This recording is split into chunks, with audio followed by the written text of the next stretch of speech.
So yun, what's up mga lods, welcome sa ating YouTube channel. So this is Legendary TV mga lods. Ayan, sa video ito mga lods ay pag-usapan natin about sa sprocket combination ng high speed at pwedeng gamitin dito sa city rides. Ayan, so yun mga lods, ang pag-usapan natin is Smash 115. So ano nga ba ang pinakamagandang sprocket combination na pwede nating pang daily use, pang city rides, at the same time pwede nating gamitin sa long rides. So yun, yung mga lods ay ang lagi nating ginagamit yung 1434. So lagi nating pwede pang daily use, saka maganda rin sa pang long rides, no? So less vibration ng makina natin mga lods yung ating sprocket combination na 1434. So ang iba, ang gina-combination nila ay 1536. Maganda naman po yun ang combination na 1536 mga lods, no? So kadalasan na ginagamit natin sa mga smash, nakikita ko ay 1432, 1434, 1536, at saka 1534. Ayan, 1436 yung mga sprocket combination na laging ginagamit sa mga underbone.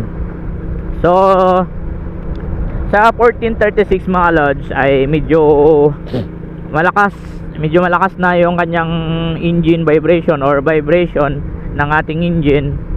Medyo malakas na mga lods, medyo malakas na, kasi nasubukan natin yung 1436. Oo, malakas sa arangkada mga lods, no? Malakas sa arangkada, pero pagdating sa mga duluhan, yung streetan, pag naisagad na natin, umabot tayo ng 90, doon mo mararamdaman yung vibration ng ating motor. Yan. So nung ginamit natin yun mga lods, dami tayo na experience, no? Medyo mabagal na, no, pagdating sa dulo kapag ginamitan natin ang 1436. So nasa sa inyo pa rin yan mga lods, no? Nakadepende po yan sa inyo kung anong sprocket combination ng gusto nyo. So ayan, I suggest na mga sprocket combination 1432, ayan, pwede nyo rin po yung gamitin. And 1434, mas okay sa 1434 mga lods, no? Kasi hindi siya hirap sa mga city rides, at the same time mas maganda sa long rides mga lods. Same din po yan dyan sa 1536. Ayan, maganda po yan yung combination na yan.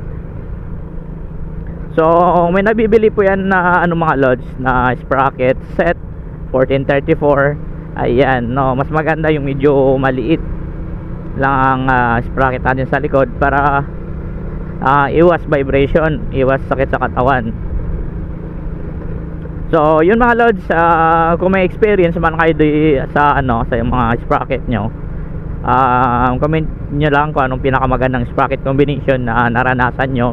At the same time, ilan ba yung top speed na kayang ibigay ng 1434 sa ating smash. Ayan, kung ilan yung top speed ng 1436. So nasubukan kong 1434 mga lods, 118, 120, mga ganyan lang po yung naiabot ng smash natin mga lods. So yun, hanggang dito lang mga lods. Sana nakatulong video natin, no, na dagdag kaalaman doon about sa sprocket combination natin. So yun mga lods, drive safe po sa inyo lahat, ingat pa.